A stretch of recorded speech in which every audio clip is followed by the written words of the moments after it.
नमस्कार दोस्तों। क्या आपने कभी सोचा है कि हमारे हिंदू देवी देवताओं का स्वरूप और उनकी पूजा कैसे समय के साथ बदलते गए हैं? अगर हाँ, तो ये वीडियो आपके लिए है। दुनिया में हर चीज समय के साथ बदलती है, संपत्ति, समाज, यहाँ तक कि हमारी मान्यताएं भी। लेकिन क्या कभी आपने ये सवाल पूछा है कि क्यों कुछ देवता और देवियां समय के साथ बदलते गए और क्यों उनकी पूजा के रूप, उनकी शक्तियां और उनका स्थान समाज में विकसित होते गए? आज हम बात करेंगे उन प्रमुख देवताओं और देवियों की जिनका रूप और पूजा समय की धारा के साथ बदलते गए, और यह बदलाव क्यों हुआ। क्या इन बदलावों के पीछे सिर्फ सांस्कृतिक कारण हैं या इनका संबंध मानवता के विकास और समाज की जरूरतों से है? इस दिलचस्प यात्रा में हम जानेंगे कि कैसे यह बदलाव न केवल हमारे धार्मिक दृष्टिकोण को प्रभावित करता है, बल्कि हमारी आस्थाओं को भी नए तरीके से आकार देता है। क्या हम पुराने विश्वासों को फिर से ढूंढ सकते हैं, या क्या हमारी आस्थाएं आधुनिक समय के अनुरूप बदलने लगी हैं? इस रहस्य से पर्दा उठाने के लिए हमारे साथ बने रहिए। हिंदू धर्म में देवताओं और देवियों का महत्वपूर्ण स्थान है। हर देवी देवता के रूप, उनके गुण और उनकी पूजा की विधि समय के साथ बदलते रहे हैं। इन बदलावों के पीछे कहीं ना कहीं समाज, संस्कृति और जीवन के विभिन्न पहलुओं का प्रभाव छिपा हुआ है। तो सवाल यह उठता है कि ये बदलाव क्यों हुए और कैसे इन देवी देवताओं का रूप बदलते गए। हमारी पौराणिक कथाएं जैसे महाभारत, रामायण और विष्णु पुराण हमें इन देवताओं के उत्थान, पतन और पुनर्निर्माण की कहानियां सुनाती हैं। उदाहरण के तौर पर देवी दुर्गा का स्वरूप पहले उग्र और शत्रुओं को नष्ट करने वाली थी, लेकिन समय के साथ उनका स्वरूप सौम्य और शांति देने वाला हो गया। वे पहले राक्षसों और असुरों से युद्ध करने वाली महाशक्ति थीं, लेकिन आज उनका स्वरूप हमें सकारात्मक ऊर्जा और जीवन के संघर्षों से जूझने की प्रेरणा देता है। इसी प्रकार भगवान शिव का उग्र रूप भी समय के साथ बदलकर शांत और ध्यान में लीन रूप में विकसित हुआ। पहले वे महाशक्ति और विध्वंसक थे, लेकिन अब उनके स्वरूप में प्रेम, ध्यान और आत्मज्ञान का महत्व है। भगवान विष्णु का भी यही हाल है। उनका अवतार अलग अलग समयों में भिन्न भिन्न रूपों में हुआ, जैसे मछली के रूप में मत्स्य अवतार, कच्छप के रूप में कूर्म अवतार और नरसिंह के रूप में नरसिंह अवतार। इन सभी अवतारों के माध्यम से उन्होंने समाज को एक नई दिशा और प्रेरणा दी। लेकिन यह बदलाव सिर्फ देवताओं तक सीमित नहीं था। समय के साथ समाज की जरूरतें भी बदल रही थीं। समाज के बीच बढ़ती हुई असमानताएं, दुराचार और अधर्म ने इन देवताओं के रूपों और उनकी शक्तियों को नए संदर्भ में प्रस्तुत किया। श्री लक्ष्मी का स्वरूप भी इसी बदलाव का उदाहरण है। पहले उनका रूप अधिकतर धन, ऐश्वर्य और सुख का प्रतिनिधित्व करता था, लेकिन समाज में महिला सशक्तिकरण और समाज सुधार की दिशा में बदलाव के साथ उनकी पूजा भी समग्रता में शक्ति, ज्ञान और प्रगति का प्रतीक बन गई।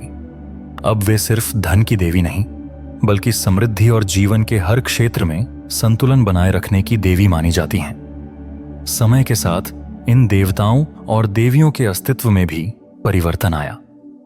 जब धर्म, आस्था और संस्कृति को सामाजिक और राजनीतिक घटनाओं ने प्रभावित किया, तो इन देवताओं का रूप भी उनके मुताबिक ढला।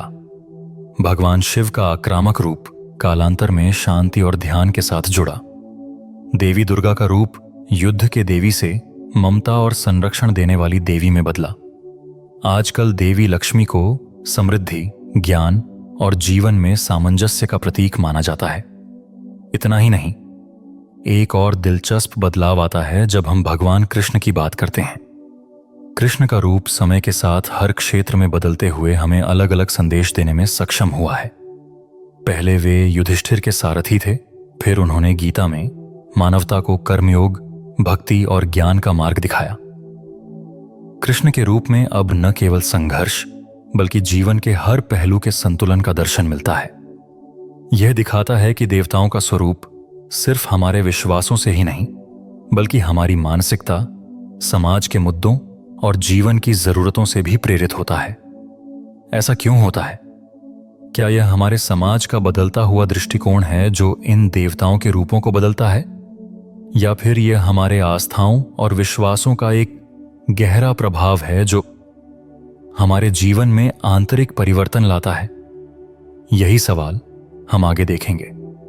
हम जानेंगे कि ये देवता और देवियां सिर्फ धार्मिक प्रतीक नहीं हैं, बल्कि हमारे समाज के मूल्यों, हमारी उम्मीदों और हमारी सामाजिक संरचना को भी दर्शाते हैं। जैसे जैसे हम समय के साथ देवताओं के स्वरूप में होने वाले बदलावों पर गहराई से विचार करते हैं, हमें यह समझ में आता है कि यह बदलाव सिर्फ सामाजिक या सांस्कृतिक कारकों का परिणाम नहीं थे, बल्कि हर देवता और देवी के कार्य, उनकी पूजा विधियों और उनके प्रतीकों ने समय के साथ एक नया रूप लिया। इन बदलावों को समझना न सिर्फ हमें हमारे धार्मिक विश्वासों को समझने में मदद करता है, बल्कि यह हमें अपने वर्तमान जीवन में भी नए दृष्टिकोण से देखने की प्रेरणा देता है।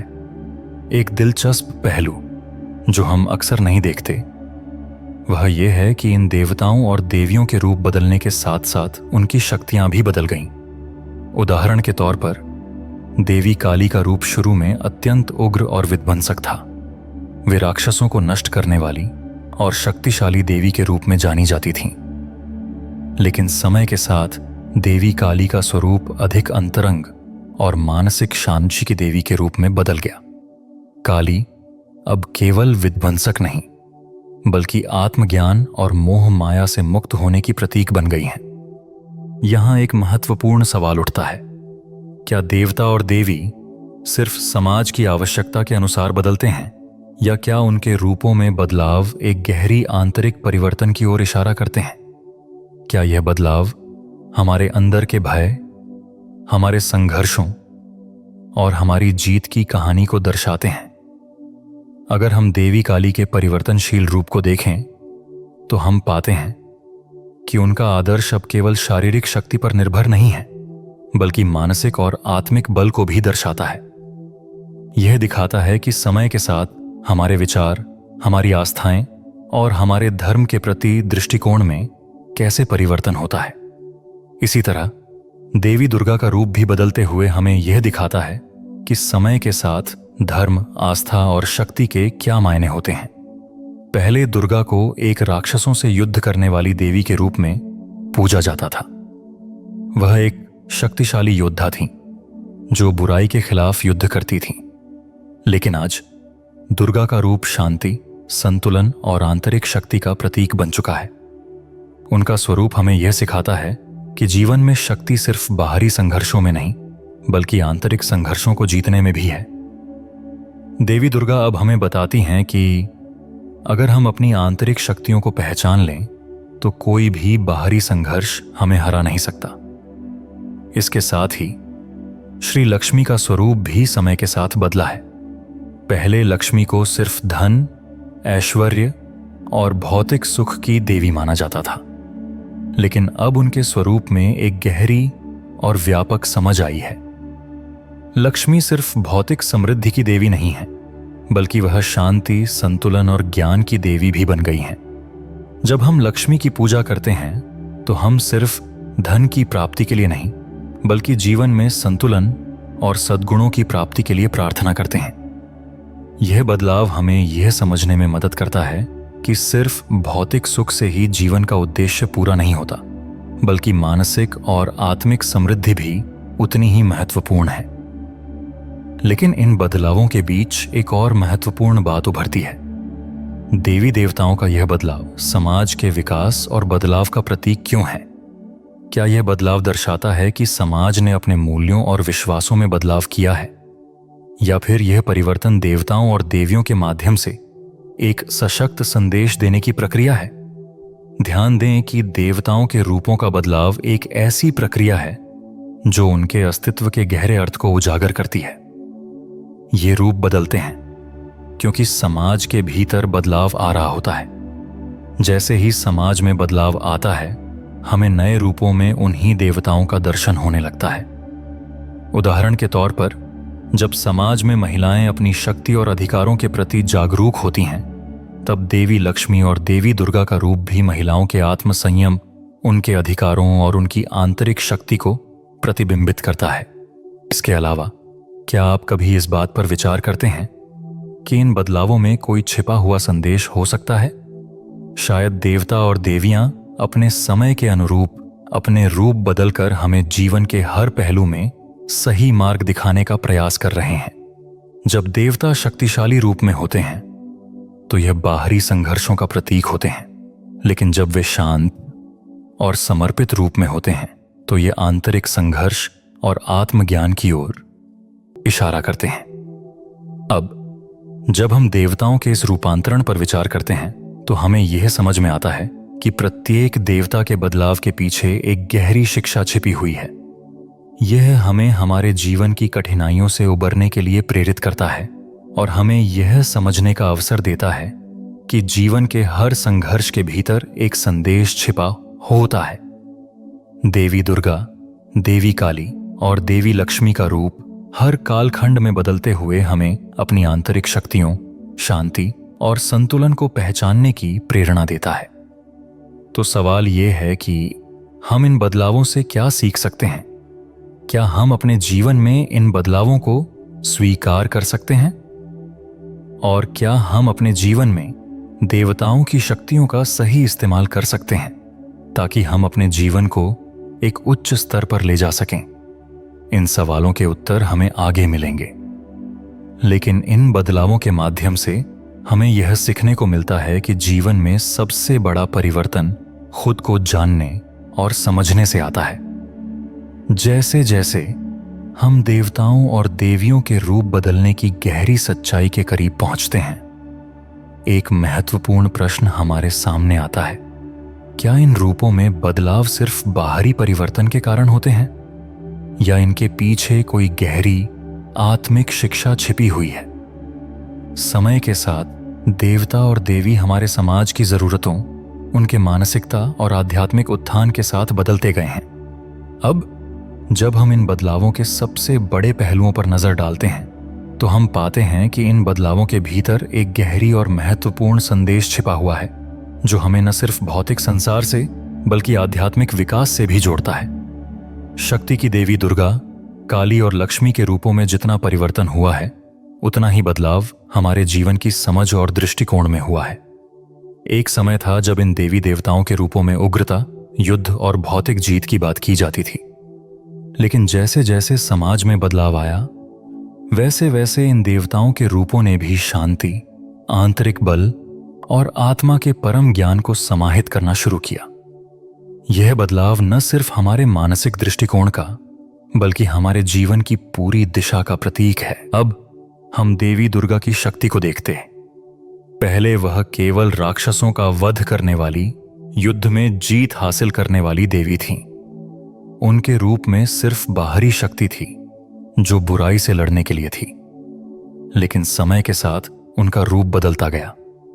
दुर्गा अब सिर्फ बाहरी संघर्षों का प्रतीक नहीं है बल्कि वह आंतरिक शक्तियों, मानसिक संतुलन और आत्मिक शक्ति का प्रतीक बन गई। आज के समाज में जब हम दुर्गा पूजा करते हैं तो हम सिर्फ बुराई के खिलाफ युद्ध नहीं करते, बल्कि हम अपने अंदर की नकारात्मकता, तनाव और भ्रम से लड़ने के लिए उन्हें अपने जीवन में बुलाते हैं।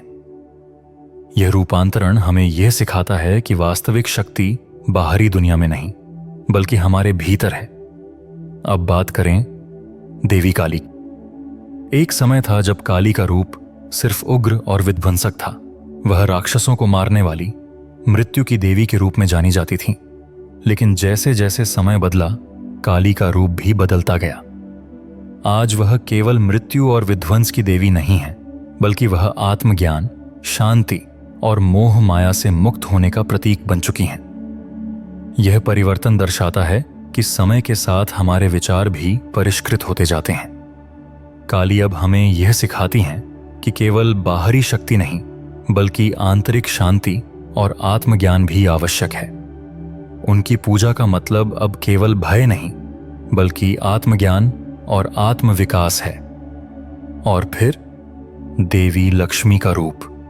पहले लक्ष्मी को केवल धन, ऐश्वर्य और भौतिक सुख की देवी माना जाता था। उनका रूप ऐसा था जो भौतिकता की ओर आकर्षित करता था। लेकिन समय के साथ लक्ष्मी का रूप और उनके दर्शन में भी बदलाव आया। आज के समाज में लक्ष्मी केवल भौतिक समृद्धि की देवी नहीं है, बल्कि वह संतुलन, शांति और सद्गुणों की देवी भी बन गई हैं।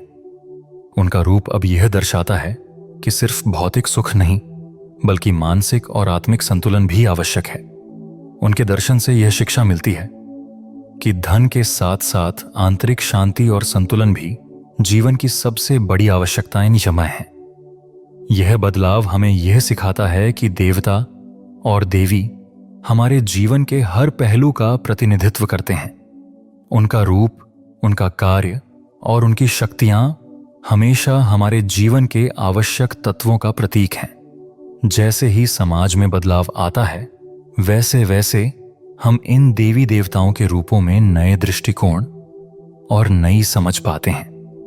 यही नहीं, इन रूपों में बदलाव हमें यह सिखाता है कि समय के साथ हमें भी बदलना चाहिए। जैसे देवी देवता समय के साथ बदलकर हमारे जीवन को नई दिशा देते हैं, वैसे ही हम भी अपनी आस्थाओं, अपने विचारों और अपने जीवन के दृष्टिकोण में बदलाव लाकर आत्मिक उन्नति कर सकते हैं। अब सवाल यह उठता है, क्या हम इस बदलाव को पहचान सकते हैं और इसे अपने जीवन में उतार सकते हैं? क्या हम इन देवताओं की शक्तियों को सही तरीके से समझकर अपने जीवन को और भी बेहतर बना सकते हैं? क्या हम अपनी आंतरिक शक्ति को पहचान सकते हैं और उसे अपने जीवन में लागू कर सकते हैं? इन सवालों के उत्तर हमें खुद ही खोजने होंगे। लेकिन एक बात तो स्पष्ट है, जैसे जैसे हम इन देवताओं और उनके रूपों के बदलाव को समझते हैं, वैसे वैसे हम अपने जीवन के हर पहलू को बेहतर तरीके से समझने लगते हैं। यह बदलाव हमें यह सिखाता है कि बाहरी संघर्षों से ज्यादा महत्वपूर्ण हमारे आंतरिक संघर्ष होते हैं, और वही हमें जीवन में वास्तविक विजय दिलाते हैं। यह कहानी हमें यह एहसास दिलाती है कि देवताओं और देवियों के रूप सिर्फ धार्मिक प्रतीक नहीं हैं, बल्कि ये हमारे जीवन के गहरे और महत्वपूर्ण संदेशों का भी प्रतीक हैं। हर रूप, हर बदलाव एक नई शिक्षा देता है जो हमारे जीवन को और भी अर्थपूर्ण और संतुलित बना सकता है। जब हम देवताओं और देवियों के रूपों में बदलाव के बारे में सोचते हैं, तो यह केवल एक ऐतिहासिक या धार्मिक विषय नहीं रह जाता। यह एक गहरी जीवन शिक्षा बन जाती है जो हमें हर दिन के संघर्ष और समस्याओं से निपटने के नए तरीके सिखाती है। दुर्गा, काली और लक्ष्मी के रूपों में हुए बदलाव हमें यह समझाने का प्रयास करते हैं कि जीवन में बदलाव और संतुलन लाने के लिए हमें सिर्फ बाहरी संघर्षों से नहीं, बल्कि आंतरिक शांति और संतुलन से भी काम लेना चाहिए। देवी देवताओं के रूपों के बदलते दृष्टिकोणों में एक गहरी संदेश छिपा हुआ है कि समय के साथ हमें अपनी आस्थाओं, अपने दृष्टिकोण और जीवन के बारे में समझ को विकसित करने की आवश्यकता है। देवियां और देवता सिर्फ धार्मिक या आध्यात्मिक प्रतीक नहीं हैं, बल्कि वे हमारे जीवन के उन पहलुओं को दर्शाते हैं जिनसे हम जुड़े होते हैं और जिनसे हमारी आंतरिक शक्ति और संतुलन जुड़ा है। क्या आपने कभी सोचा है कि हम इन देवी देवताओं के रूपों से कितनी बड़ी शिक्षा ले सकते हैं? क्या हम अपने जीवन में उन परिवर्तनशील रूपों को समझकर अपने भीतर की शक्ति को पहचान सकते हैं और जीवन में एक नया मोड़ ला सकते हैं? हर देवी या देवता एक प्रकट रूप होते हुए भी हमें जीवन के एक नए पहलू से जोड़ने की क्षमता रखते हैं। उनकी शक्ति सिर्फ एक कहानी नहीं है, बल्कि वह हमें अपनी वास्तविक शक्ति और आंतरिक संतुलन की पहचान कराने का मार्गदर्शन करती है। क्या आप तैयार हैं इन बदलावों को अपने जीवन में अपनाने के लिए? क्या हम हर दिन अपने जीवन को एक नए दृष्टिकोण से देख सकते हैं? इस परिवर्तन का हिस्सा बने और अपने जीवन में स्थिरता, संतुलन और शक्ति के नए स्रोत खोजें। समय के साथ बदलाव की यह प्रक्रिया न केवल हमारे भौतिक जीवन को प्रभावित करती है, बल्कि हमें आत्मिक शांति और संतुलन भी देती है। यही वह गहरी और शक्तिशाली शिक्षा है जो हम देवी देवताओं के रूपों के माध्यम से प्राप्त कर सकते हैं। उनके रूपों में बदलाव हमें यह सिखाता है कि जीवन में स्थिरता और समृद्धि सिर्फ बाहरी नहीं बल्कि आंतरिक शक्ति से भी आती है। आंतरिक बल और संतुलन ही वह तत्व हैं जो हमें सच्चे रूप से आशीर्वादित और शक्तिशाली बनाते हैं।